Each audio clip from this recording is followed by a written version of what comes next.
En el principio había oscuridad y de repente un bang que le dio vida a una existencia en eterna expansión de tiempo, espacio y materia.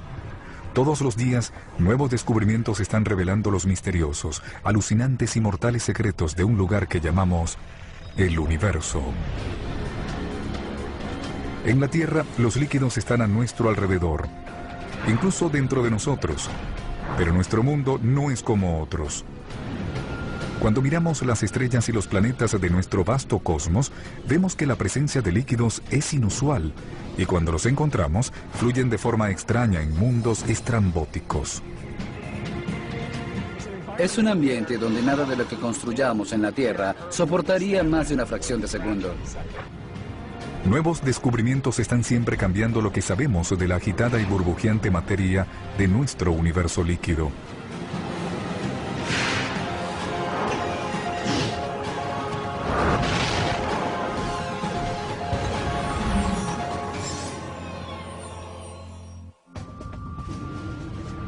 Los líquidos cubren cerca del 75% de la superficie de la Tierra. Los vemos saliendo del suelo o cayendo del cielo y los manipulamos para darle energía a nuestras ciudades y combustible a nuestros motores. Pero el resto del universo no es así. Los líquidos constituyen una pequeña fracción de toda la materia. La mayor parte del universo es gas. Bien sea gas interestelar, gas entre las estrellas, gas dentro de las estrellas o las atmósferas de los planetas. El resto de lo que existe es materia sólida, y en realidad hay muy poco líquido. Pero es precisamente lo más escaso en el universo lo que al parecer es más importante. Si no hubiera líquidos en el universo, yo dudo que hubiese vida, al menos como la conocemos en la Tierra. Si miramos otros sistemas planetarios, es posible que haya otras formas de vida que no necesiten líquidos, que en cierta forma no necesiten fluidez, pero en este momento es difícil imaginar cómo sería eso. ¿En qué parte del universo encontramos líquidos? ¿Qué hace falta para que existan? Solamente hay líquidos donde la temperatura y la presión son adecuadas. Uno de esos lugares especiales donde las condiciones son apropiadas es Titán, la luna más grande de Saturno. Titán está envuelto en una atmósfera 50 veces más densa que la de la Tierra. Pero bajo ese cielo brumoso y naranja, tenuemente iluminado por un sol distante, dominado por una vista espectacular de Saturno, brillan los lagos. Si tuviésemos una cámara web en Titán y viéramos el panorama, podríamos pensar que estábamos en la Tierra, a menos que hubiera un termómetro en la imagen y viéramos que la temperatura está a 100 grados bajo cero. A 290 crueles grados bajo cero, para ser precisos, y el líquido no es agua, sino metano. Cuando pensamos en los mundos de nuestro sistema solar, solamente hay dos mundos que tienen líquido de baja densidad en la superficie que fluyen y pueden formar lagos, y son la Tierra con agua y Titán con metano. Pero, ¿cómo puede algo que es gas en la Tierra ser líquido en Titán? Titán no se parece mucho a la Tierra y la principal diferencia es la temperatura. Titán está muy lejos del Sol y recibe muy poca energía, y por eso es un mundo muy pero muy frío. Eso significa que los mismos elementos que tenemos en la Tierra se comportan de forma diferente en Titán. Puedes imaginar un panorama como este en Titán, pero con metano como el líquido que lame la orilla, un líquido muy claro que con una brisa suave como la que sentimos hoy aquí hace pequeñas olas. La cosa blanca que llega a la orilla es hielo, agua congelada, tan duro como una piedra. Así que cuando pensamos en rocas y agua, en Titán el hielo sería la roca y el metano, el líquido. Claramente, a temperaturas tan bajas, el agua se convierte en hielo. Pero el estado que adopte la materia, líquido, sólido o gaseoso, tiene que ver con cómo interactúan las moléculas individuales, los bloques que la conforman. Es más o menos parecido a cómo responde un rebaño de ovejas en condiciones diferentes. Podemos ver a las ovejas como átomos individuales o moléculas de agua. Y como las moléculas de agua, las ovejas pueden estar en estados diferentes. Por ejemplo, en este momento están más o menos juntas. No se están moviendo mucho, están en un corral. Eso es como agua sólida, es decir, como hielo. En un estado sólido, las moléculas están acorraladas por sus vecinos más cercanos. No se les permite moverse mucho.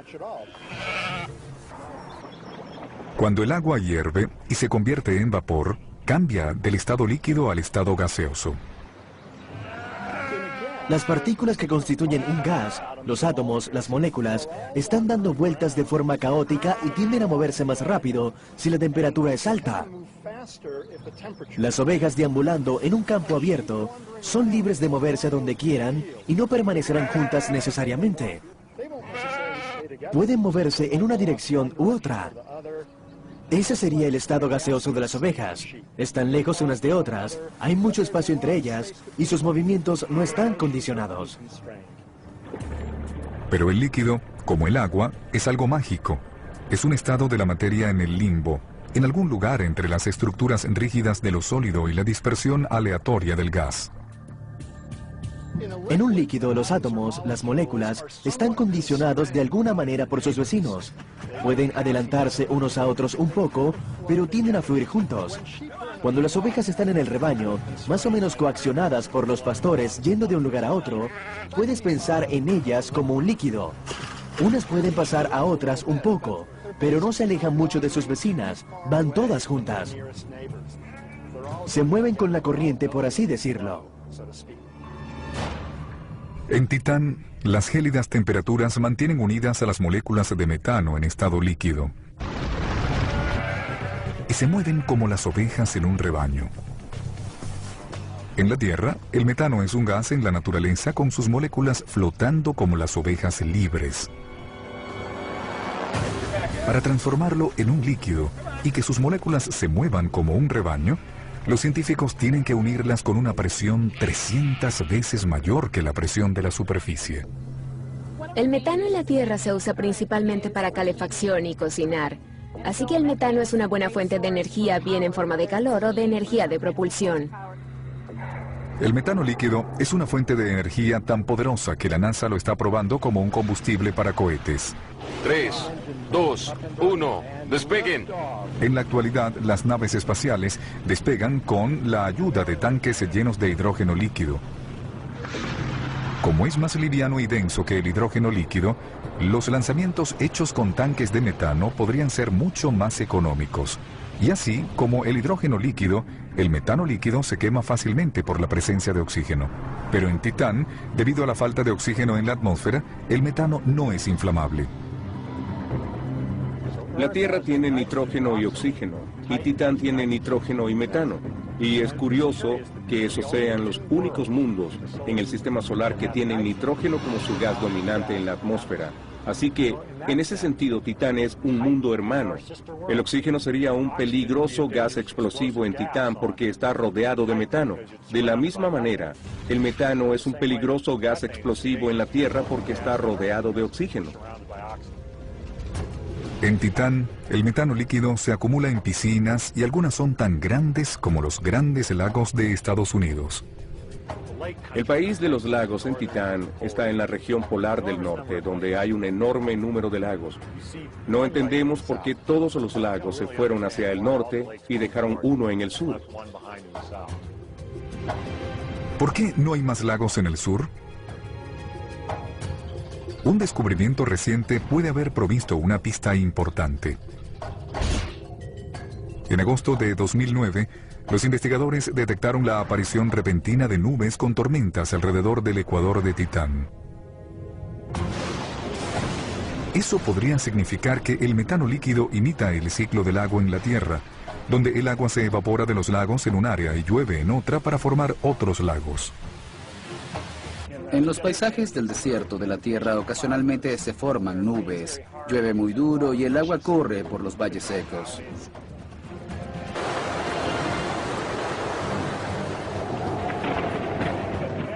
Pero casi todo Titán es un desierto de metano, y cuando llueve las nubes dejan caer una gran cantidad de líquido en la superficie.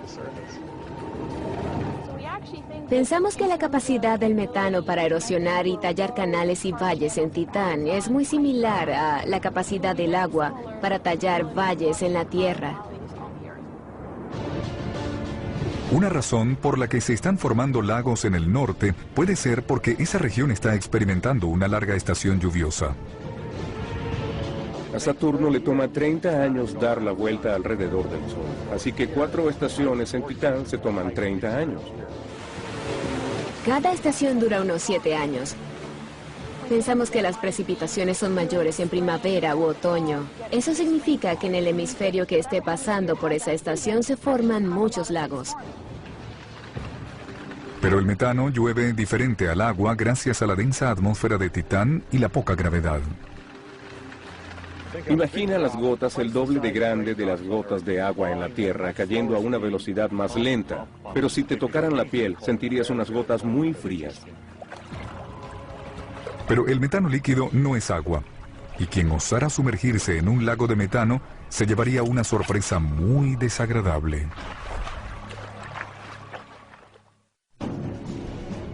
En nuestro universo es raro encontrar un mundo, además de la Tierra, que tenga líquidos.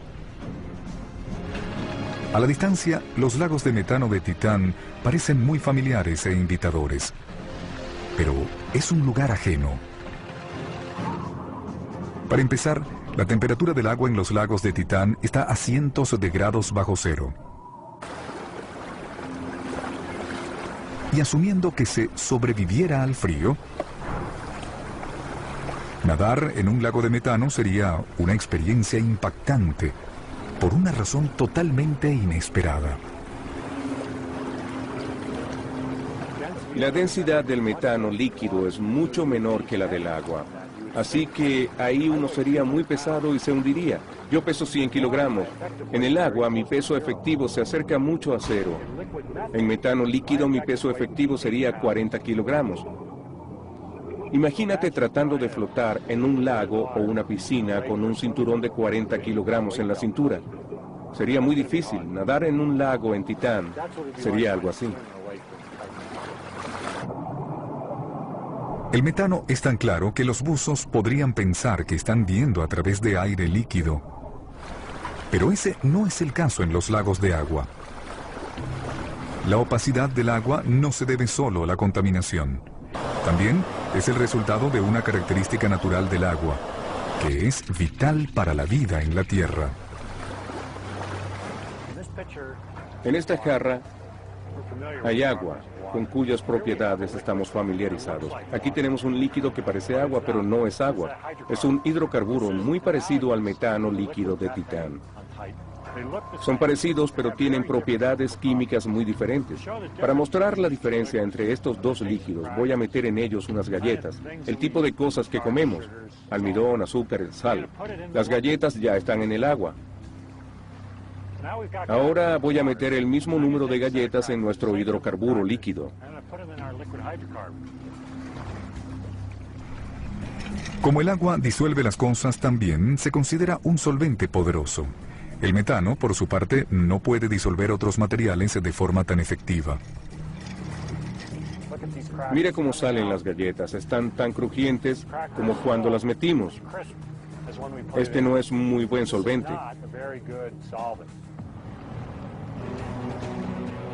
El poder disolvente del agua proviene de su estructura molecular. Una molécula de agua es H2O, 2 átomos de hidrógeno y 1 de oxígeno. Imagínate la forma de la molécula con un átomo de oxígeno y un extremo y 2 de hidrógeno en el otro. Esa estructura significa que un extremo de la molécula de agua tiene carga positiva y el otro carga negativa. Así que las pequeñas moléculas de agua son como pequeños imanes en movimiento que lo revuelven todo, repeliendo algunas cosas y atrayendo otras. En contraste, el metano es un solvente débil. El metano es un carbono con 4 hidrógenos. Es neutro, no tiene polaridad y no rompe otras moléculas. Puesto que el agua disuelve aquello con que entra en contacto, puede convertirse a veces en un caldo turbio. Los organismos que han evolucionado para vivir en el agua, en un caldo como ese, son pequeños y compactos. Y eso es lo que vemos en la Tierra. Los microorganismos son pequeños y compactos y pueden obtener sus nutrientes del agua. Pero el metano puede ser un líquido atractivo para otras formas de vida.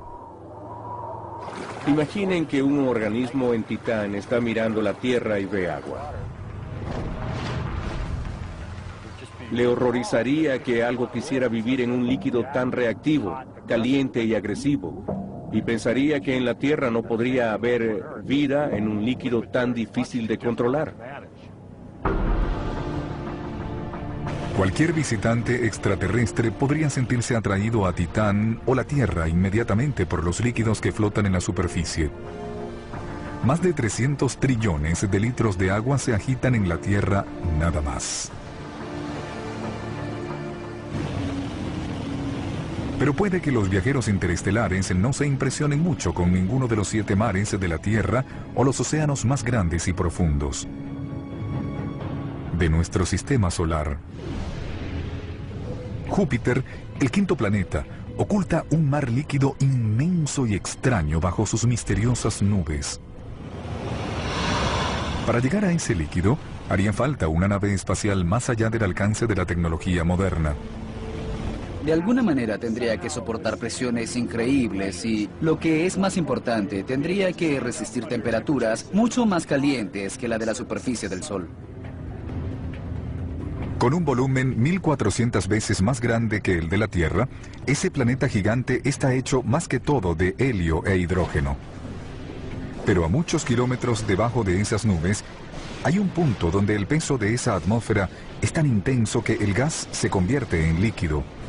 En muchísimos líquidos.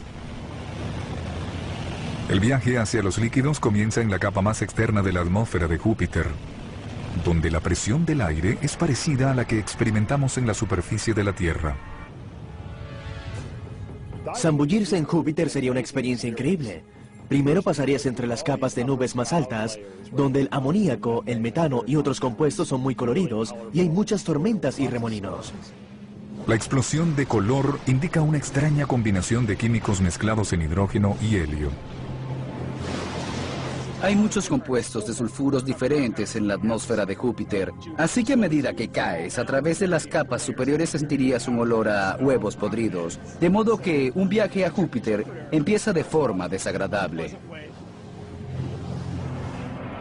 Igual que los pasajeros de un jet comercial descendiendo de grandes alturas. Los pasajeros en una nave espacial descendiendo por la atmósfera de Júpiter sentirían presión en los oídos. Cuando penetras en el interior de un planeta, la densidad de las cosas aumenta, la presión aumenta, el gas está más comprimido. Es parecido a lo que tenemos aquí en la Tierra, donde en lo alto de nuestra atmósfera, la densidad de las cosas y las presiones son bajas, pero a medida que bajas, aumentan. Después de descender 20.000 kilómetros, todo es oscuro porque la luz del sol no puede penetrar tanta materia.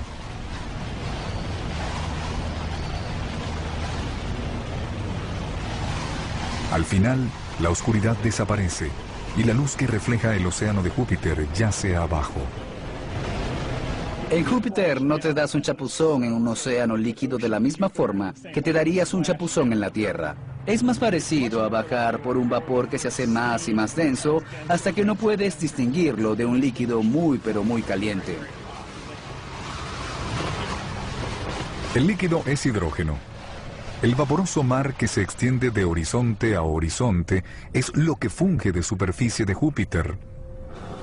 Puede parecer impensable, pero ese océano de hidrógeno líquido está flotando sobre otro líquido más extraño.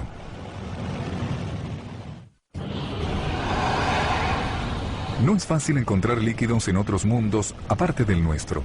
A menudo adoptan formas que no imaginamos en la Tierra. Ese es el caso del océano de hidrógeno de Júpiter. Por extraño que parezca, el líquido más abundante en el universo es el hidrógeno líquido. Pero en cierta forma eso no es tan extraño. El hidrógeno es el elemento más abundante en el universo. En la mayoría de los lugares en el universo, las moléculas de hidrógeno se mueven de forma aleatoria como un gas. Como las ovejas, pastando en un espacio abierto. Pero las condiciones en Júpiter no les permiten moverse con tanta libertad. La diferencia entre los diferentes estados de la materia tiene que ver con lo cerca que están las moléculas unas de otras. En la Tierra, vemos que los líquidos forman gases cuando dejamos un vaso de hielo al aire libre.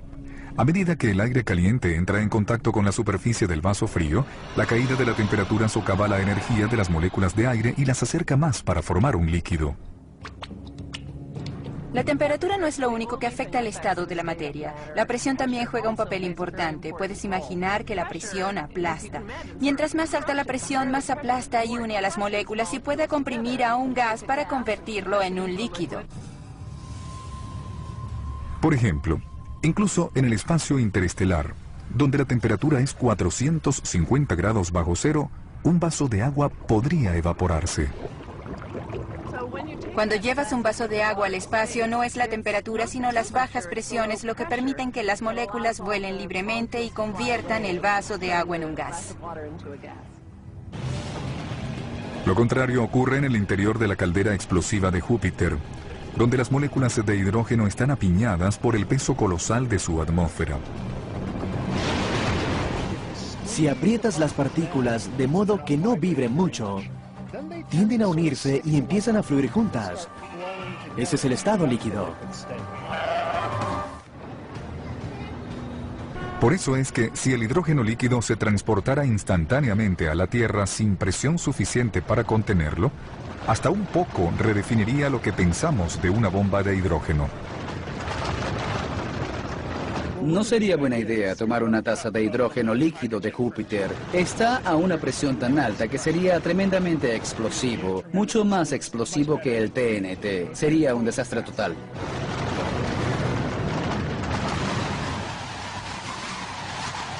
El interior del océano de hidrógeno líquido de Júpiter está a 17.000 grados. Más caliente que la superficie del Sol. El brillo azulado de esas profundidades indica que llegamos a otro tipo de líquido. Sigue siendo hidrógeno, pero en una forma muy especial llamada hidrógeno líquido metálico. Es más brillante y mucho más azul que la superficie del Sol. Es un ambiente donde nada de lo que hemos construido en la Tierra podría soportar una fracción de segundo. En ese ambiente abismal, las moléculas de hidrógeno que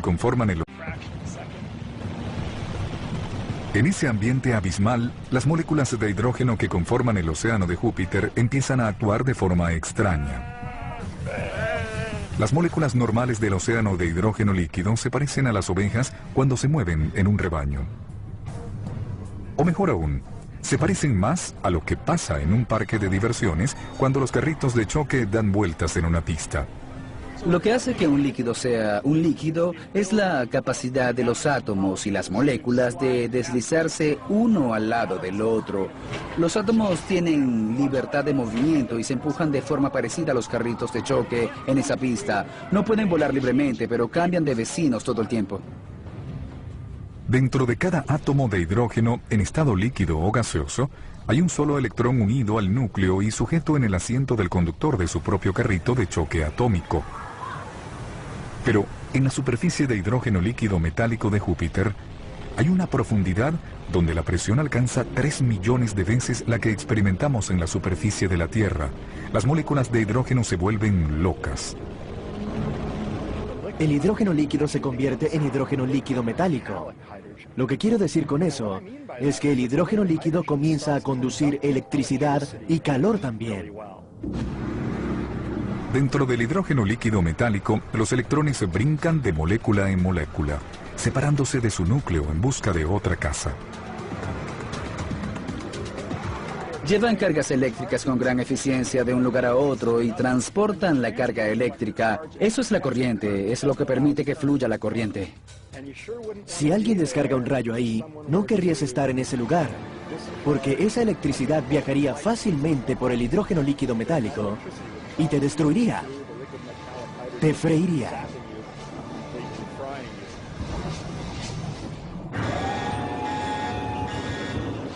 Lo más cercano al hidrógeno líquido metálico en la Tierra es el hierro líquido.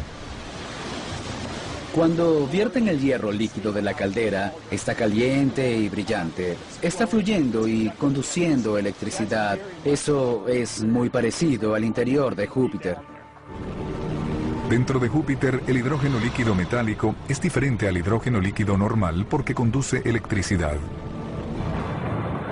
El hecho de que los electrones puedan moverse libremente significa que en el interior de Júpiter puede haber fuertes corrientes eléctricas, y donde haya un líquido que tenga fuertes corrientes eléctricas, se formará un campo magnético.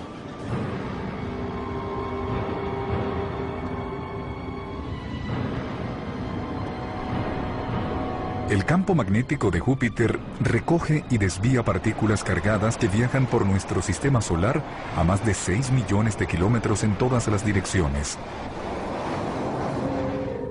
Pero los campos magnéticos más grandes y poderosos en el universo salen disparados de unos curiosos cuerpos celestes conocidos como estrellas de neutrones. Esos campos magnéticos pueden ser generados por líquidos también. Sin embargo, el interior de una estrella muerta parece ser el último lugar donde se esperaría encontrar algo fluyendo. Una estrella de neutrones es como un gran pedazo de materia neutrónica unido lo más fuerte posible. Llamamos a esa materia degenerada porque no es posible que quede más comprimida. La mayoría de los materiales que presionamos contra ellos quedan densos. Si presionamos más, quedan más densos aún. Pero en una materia degenerada presionamos y no sucede nada. Las estrellas de neutrones se miden aproximadamente varias decenas de kilómetros. Son como del tamaño de una ciudad grande. Las estrellas de neutrones tienen una masa enorme y esa masa está comprimida en un espacio tan pequeño que empieza a combar el espacio. Visitar su superficie es imposible. Cualquier cosa que construyas con un material común y corriente se aplanaría de inmediato en la superficie de una estrella de neutrones. La gravedad es tan fuerte que hasta la montaña más alta en una estrella de neutrones se mide literalmente en milímetros. ¿Sería posible que existiera un líquido dentro de ese ambiente hostil? Asombrosamente, la respuesta puede ser sí. Algunos científicos creen que las estrellas de neutrones no son sólidas hasta el centro. Es más, su interior puede estar moviéndose tan libremente que puede llenarse con algo llamado superfluidos, líquidos sin espesor o viscosidad. La viscosidad es una medida de la resistencia de un líquido a fluir. Así que un material de viscosidad baja como el agua fluye fácilmente. Puedes ver lo rápido que cae en esta taza. Por su parte, la miel es muy viscosa y fluye más lento. Mientras más denso y viscoso es el líquido, mientras menos fluya, menos cosas pueden moverse en él. Un superfluido tiene una viscosidad cero. Es un líquido tan fino que nunca deja de fluir. El extraño líquido de una estrella de neutrones tiene lo que llamamos la propiedad de superfluir. Eso significa que si pasas una corriente por él, puedes crear un torbellino allí dentro de la estrella de neutrones y la corriente seguirá pasando y pasando. No hay viscosidad que haga que esa corriente se disuelva. Algunas estrellas de neutrones giran como trompos y rotan varias veces por segundo. E igual que el hidrógeno líquido metálico en Júpiter, el interior de superfluidos de una estrella de neutrones agitando partículas energéticas crea un campo magnético enorme, con la diferencia que el campo magnético de una estrella de neutrones es millones de veces más poderoso. Nuestro planeta también tiene en su interior un líquido agitado. Aunque nadie lo ha visto, la vida en la Tierra no existiría sin él.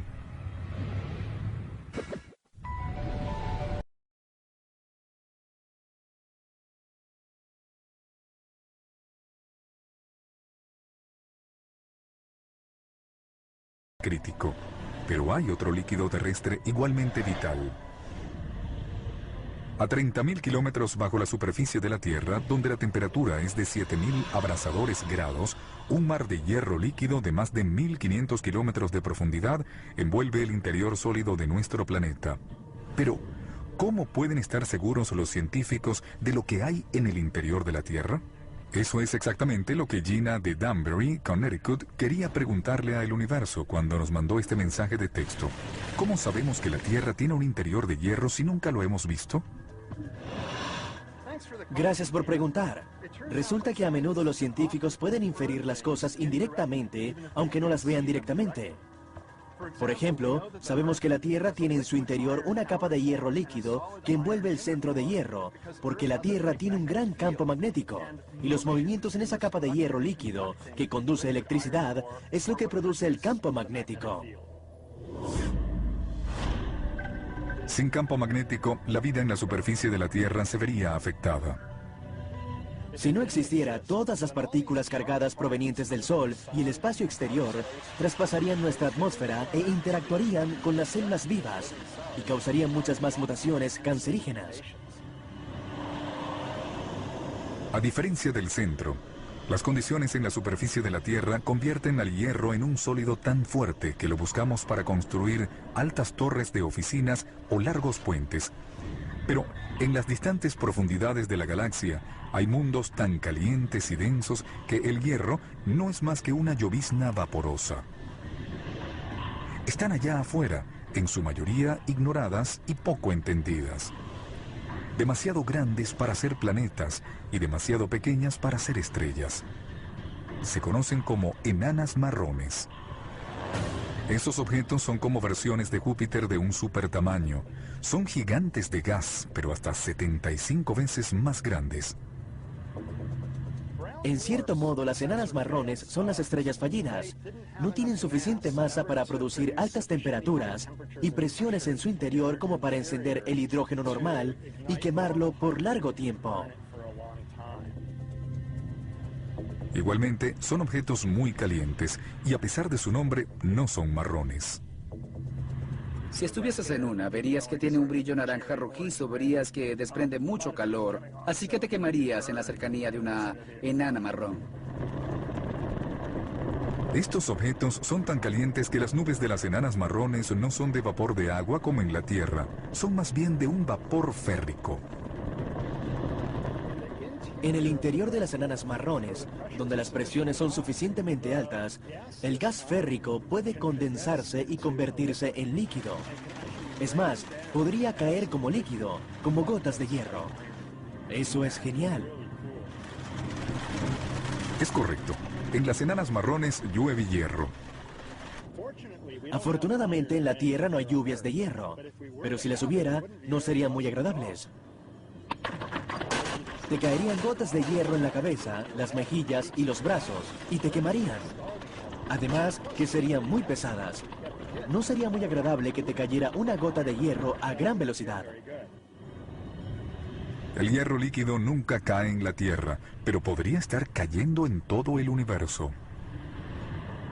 Nuestra galaxia está llena de enanas marrones. En nuestra galaxia hay billones de enanas marrones, casi tantas como otro tipo de estrellas. Pero nuestra galaxia está inundada de mundos más pequeños, algunos rocosos y más frescos, más parecidos a la Tierra. Una de las cosas más sorprendentes que sucedió hace poco fue que encontramos el primer planeta que podría tener agua en su superficie. El planeta está en un sistema solar que orbita una estrella llamada Gliese 581d, a unos 20 años luz de la Tierra. El cuarto planeta de ese sistema solar, Gliese 581d, circula tan cerca de su estrella que uno de sus años dura apenas 66 días. Pero eso es bueno si queremos encontrar un planeta con agua en su superficie, porque Gliese 581d es más pequeña y fría que nuestro Sol. Según los estimados, Gliese 581d es 10 veces más grande que la Tierra con un diámetro de doble de ancho. Algunos científicos piensan que el exceso de masa es más que todo gas. Eso significa que Gliese 581d podría parecerse a los gigantes de gas de nuestro sistema solar: Júpiter, Saturno, Urano y Neptuno. Mucho gas y poco líquido. Pero otros creen que Gliese 581d es diferente y se parece más a la Tierra. Si es 10 veces el tamaño de la Tierra, podría ser por la acumulación de material rocoso. Así que podríamos decir que es una supertierra. Podría ser un mini Neptuno también. Eso está por verse, pero es el primer planeta que se parece a la Tierra, solo que más grande. Ese exoplaneta 10 veces más grande que la Tierra podría resultar un mundo de agua cubierto por un gran océano. La ajustada órbita de Gliese 581d significa que la gravedad de su estrella madre mantiene el mismo lado del planeta mirando a la estrella. Eso significa que en la mitad del planeta nunca oscurece. Al observar a la Luna vemos la misma cara. Lo mismo pasaría con un planeta tan cerca de una estrella. El otro lado del planeta nunca siente el calor de la luz solar y lo deja potencialmente cubierto de hielo. Cuando piensas en eso, te imaginas vientos extremadamente fuertes que van del lado caliente al lado frío. El viento crea olas, incluso en la Tierra, cuando ráfagas de aire empujan y alan la superficie del agua. Si Gliese 581d es en verdad un mundo de agua, entonces no tiene tierra que rompa las olas. Hay olas de 1 kilómetro de alto y se mueven kilómetros y kilómetros. Así que, si te gusta surfear, ese es el lugar donde querrías estar. Podría haber una superficie dura debajo de ese superocéano, pero no se parece en nada a lo que conocemos en la Tierra. Es un estado sólido del agua conocido como hielo 7. En vez de ovejas o carritos de choque, imaginemos las moléculas de agua como latas de aluminio tiradas en un contenedor. A las temperaturas y presiones típicas de la Tierra, interactúan y se mueven juntas como un líquido. Y cuando se congelan, las moléculas de agua se unen para formar hielo sólido. Es una estructura molecular de agua a la que los científicos se refieren como hielo 1. El hielo 1, al igual que tú y yo estamos acostumbrados, no tiene mucha energía para moverse porque está muy frío. El enorme océano de un mundo de agua tendría cientos y cientos de kilómetros de profundidad. Y como en la Tierra, mientras más profundas las aguas, mayor es la presión. Si la presión es suficientemente fuerte o algo curioso sucede con el agua, se convierte en una especie de hielo caliente. Si aumentas la presión de un líquido, por lo general, puedes convertirlo en sólido, porque estás uniendo tanto a los átomos como a las moléculas que parece que estuvieran acorraladas. Una no puede pasar a la otra, no pueden fluir. Las presiones altas se pueden producir una variedad de hielos con estructuras internas diferentes a las estructuras del agua congelada o hielo 1. Hay una diferencia entre el hielo 1 y el 2, 3, 4, 5, 6 y 7 y creemos que llega hasta 10, pero puede llegar más alto por la presión.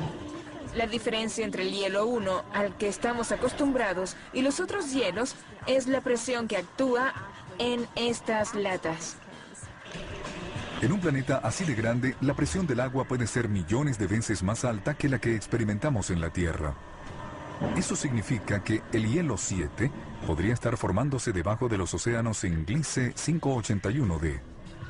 El agua es 70% de tu cuerpo. Si te sumergieras ahí, te convertirías en hielo. Así que probablemente no es la mejor opción. En este momento, en términos de tecnología, no tenemos nada con qué explorar allí abajo. Pero si buscamos agua, no tenemos que viajar fuera del sistema solar, pues tenemos un vecino que tiene más agua que todos los océanos de la Tierra juntos. En un universo de líquidos, Europa, la luna de Júpiter, parece un lugar improbable donde encontrarlos. Es una tierra ártica de desechos cubierta de hielo y llena de grietas. Es como ver corrientes de hielo en el Ártico o Antártica. La superficie está congelada. Ves grietas una cerca de la otra que sugieren que la superficie está flotando sobre algún líquido. Y no es un simple charco de agua tampoco. Debajo de una capa de hielo de 90 kilómetros de espesor hay un océano de 90 kilómetros de profundidad. Eso es profundo. Si quieres pescar en Europa, tendrías que taladrar mucho. Más pequeña que nuestra Luna y casi 3 veces más lejos del Sol, en su órbita, la pequeña Europa pasa a través del campo magnético de Júpiter. Pero es otra poderosa fuerza joviana la que evita que un mundo tan distante del Sol se congele. Obtiene su energía del tirón gravitatorio de Júpiter. Júpiter es enorme y altera las mareas de Europa como la Luna altera las mareas de la Tierra. La gravedad de Júpiter se suma al tirón y empujón de otros satélites de una órbita cercana para aplastar y estirar a Europa. La fricción resultante calienta y derrite el interior de la Luna, y lo que queda en la superficie es agua salada. Es básicamente H2O, simple agua, pero disuelta en ella hay sales y otros materiales, así como en nuestro océano hay sales y minerales disueltos. Lo más parecido al agua de Europa sería el agua del Mar Muerto, en Israel, donde hay una altísima concentración de sales. No es un buen lugar de donde sacar agua para embotellarla. Los líquidos pueden aparecer en los lugares más inesperados y puede que ninguno sea más sorprendente que un líquido recientemente descubierto que es casi tan viejo como el tiempo mismo. Hace 14 billones de años, el universo empezó como un punto infinitesimalmente pequeño. Cuando hizo erupción en una explosión cósmica llamada Big Bang, se precipitó hacia afuera, expandiéndose y expandiéndose, y partículas exóticas y gases se enfriaron y se fusionaron en estrellas, y luego en sistemas solares y galaxias. Pero retrocedamos el reloj al momento justo después del Big Bang, antes que los protones y los electrones se combinaran para formar los primeros átomos. Todo chocaba y se estrellaba entre sí, así que no había mucha libertad para que las partículas se calmaran y formaran las cosas con que estamos familiarizados ahora.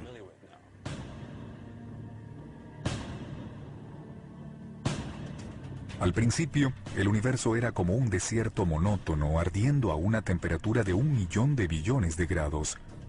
Una colección al azar de partículas conocidas como quarks y gluones. Los quarks y los gluones son los constituyentes fundamentales de los núcleos que forman nuestros átomos. En el primer 10 millonésimo de segundo de la vida del universo, hay una fase donde todo era quarks y gluones. Nuevas simulaciones de las condiciones del principio del universo revelan que los quarks y gluones individuales no estaban flotando al azar como un gas, como podría esperarse en esas condiciones. En vez de eso, estaban conectados y fluían como un líquido. Un buen ejemplo de eso es la arena. Aquí tengo un puñado de arena que está compuesto de muchas partículas pequeñas que son, en esencia, pequeñas rocas y piedras. Pero la forma en que interactúan unas con otras es lo que determina cómo se moverán muchas de ellas para producir algo más parecido al flujo de un líquido que al comportamiento de un sólido. Algo muy parecido sucede con los quarks y los gluones cuando chocan entre sí. Ese es probablemente el mismo comportamiento que tenían al principio del universo. Verán patrones en la arena que parecen ondas en la superficie de un océano por la acción del viento en forma más parecida a un líquido. Parece más un líquido que un sólido. Las ondas son rastros que deja atrás algún tipo de perturbación. En el estado líquido de la materia, las ondas se propagan fácilmente a través del todo. La capacidad de comunicar perturbaciones puede muy bien dejar su impronta en el destino final del universo. En ese momento crítico y caótico, después de su creación, la fluidez del estado líquido al principio de nuestro universo ya empezaba a dar signos de un gran futuro. Habrá partes del líquido más densas que otras y seremos capaces de ver patrones empezando a formarse, que en última instancia se convertirán en una estructura que veremos tiempo después en el universo. El movimiento de los líquidos está unido a la estructura del tiempo y el espacio. Así que la próxima vez que sorba una gaseosa por una pajilla, se sumerja en una piscina o mire las gotas de lluvia formar pozos, sepa que está viendo a nuestro universo cuando está más vivo.